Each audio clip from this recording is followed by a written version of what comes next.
everyone, welcome to our next session of economics. Today we are going to learn about introduction to macroeconomics.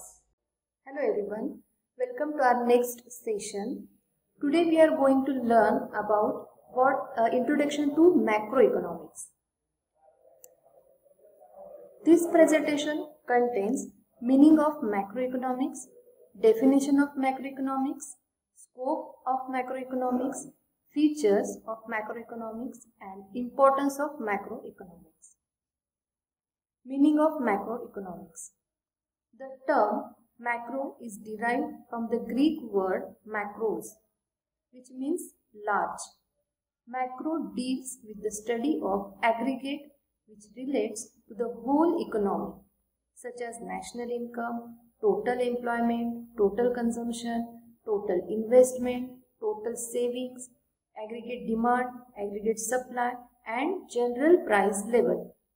So, macroeconomics is also known as theory of income and employment because it explains the forces which determine the level of national income and employment in the economy and analyzes the causes of fluctuations in them. Definitions of macroeconomics. J. L. Hansen. Macroeconomics is that branch of economics which considers the relationship between large aggregates such as the volume of employment, total amount of savings, investment, national income, etc.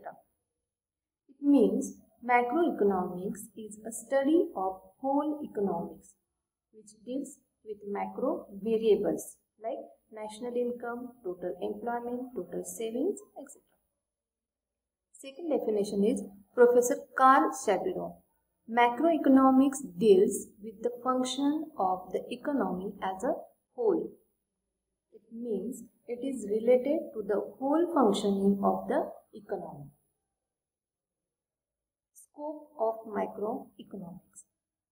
Macroeconomics basically deals with theory of income and employment, theory of general price level and inflation, theory of economic growth and development, and the last is macro theory of distribution.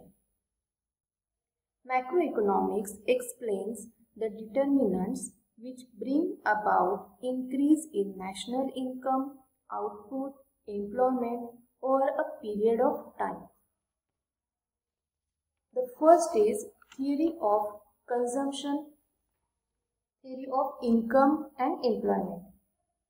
This theory examines interrelation between income and employment and suggests policies to solve the problems related to these variables.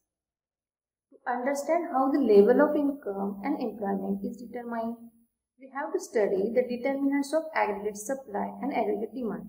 And further, we have to study consumption function and investment function. See, theory of consumption function describes a relationship between consumption and disposable income. Right? What is consumption?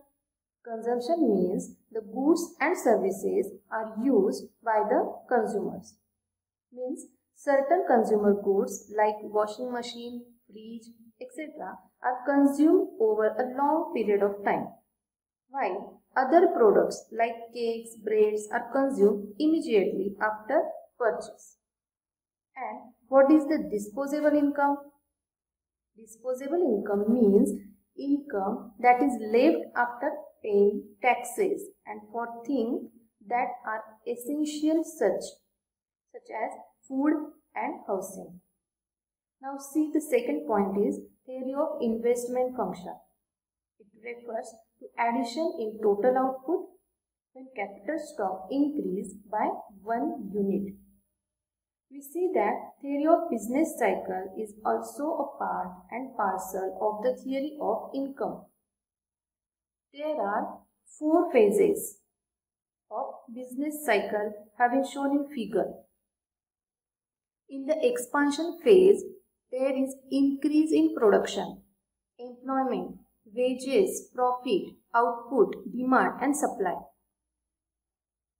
Second phase is peak, means The economy then reaches peak point where the maximum limit of growth is attained and economic indicators do not grow further.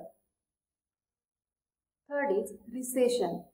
In this phase, the demand for goods and services start decline rapidly. Means income, output and wages start to decline. Fourth phase is trough. Demand and supply of goods and services and their prices reach the lowest levels in this phase. See, one more phase, that is the recovery phase. There is a turn out from the bottom and the economy starts recovering from the negative growth rate. Demand and supply pick up and there is positive attitude towards income and employment. Second point is theory of general price level and inflation. Macroeconomics also explain how the general price level is determined. As we know that the problems of inflation and deflation are serious economic problems faced these days by most of the countries in the world. The theory of price level studies the causes and effects on inflation and deflation and suggests policies to tackle these problems. Okay, see, what is the meaning of inflation? Inflation is an increase in the general level prices. And what is the deflation? When the prices are decreases, that is called deflation.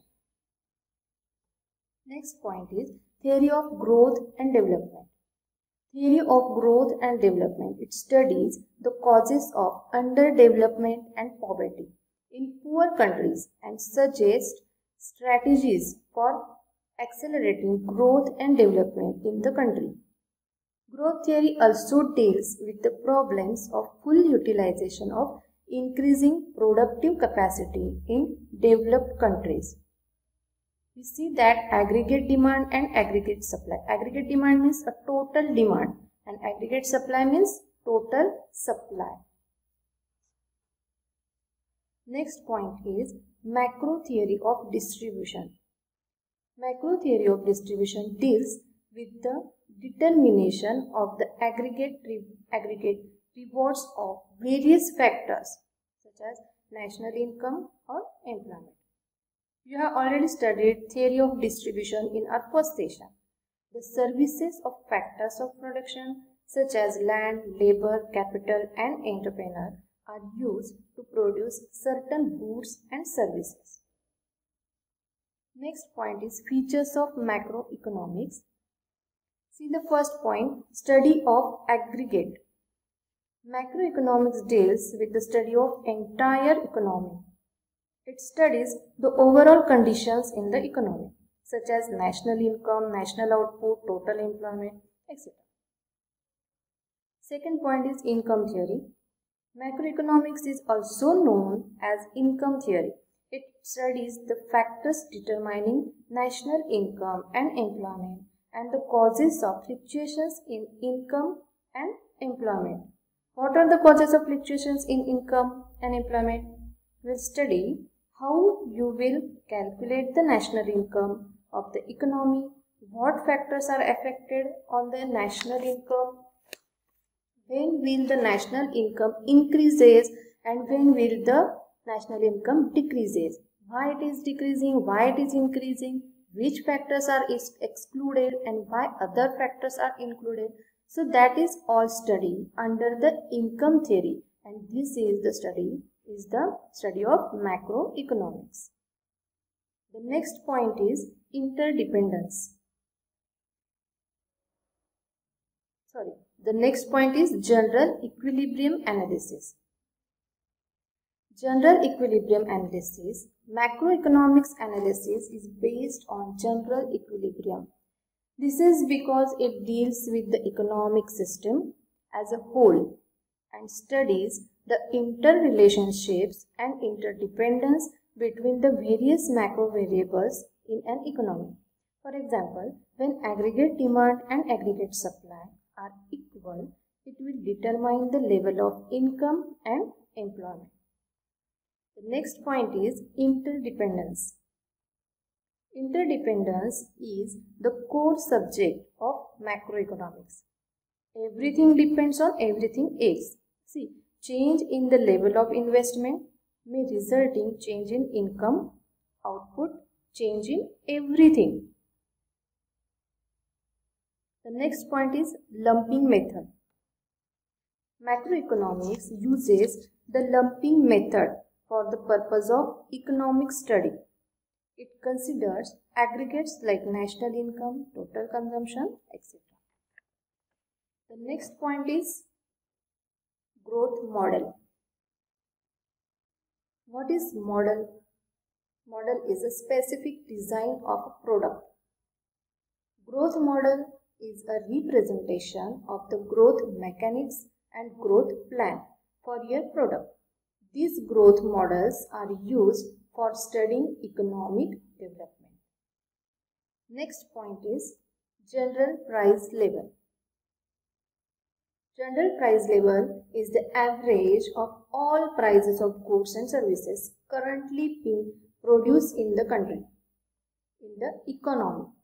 It also plays an important part in the supply-demand chain.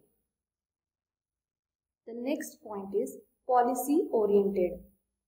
The study of macroeconomics is useful in formulating economic policies to promote economic growth, to control inflation, to generate employment, to pull the economy out of depression, etc. See, the next point is importance of macroeconomics. First is functioning of an economy. Macroeconomics deals with macro variables such as national income, general price level, total investment, etc. It gives us an idea of the functioning of an economic system. Second point is economic fluctuations. Macroeconomics examines the interrelation among macro variables that are economic growth, total employment, etc. Their determination and causes of fluctuations in them. Third point is national income. The major part of macroeconomics deals with the theory of national income determination. Without a study of national income, it is not possible to formulate correct economic policies. Next point is economic development. Macroeconomics helps to understand the problems of declining or developing countries, such as poverty. Next point is economic development. Macroeconomics helps to understand the problems of developing countries, such as poverty, inequalities of income and wealth. Next is performance of an economy. Macroeconomic study the national income. It helps us to analyze the performance of an economy. Next point is study of macroeconomic variables. Macroeconomics deals with macro variables such as national income, general price level, total investment, total savings, etc. Micro variables are those patterns or elements that can be used to describe the behavior of a person, and macro variables are used to understand the working of the economy. Next point is level of employment. Macroeconomics helps the governments to form the policies and it solves the problem of employment in the country. See the assignment, it is for your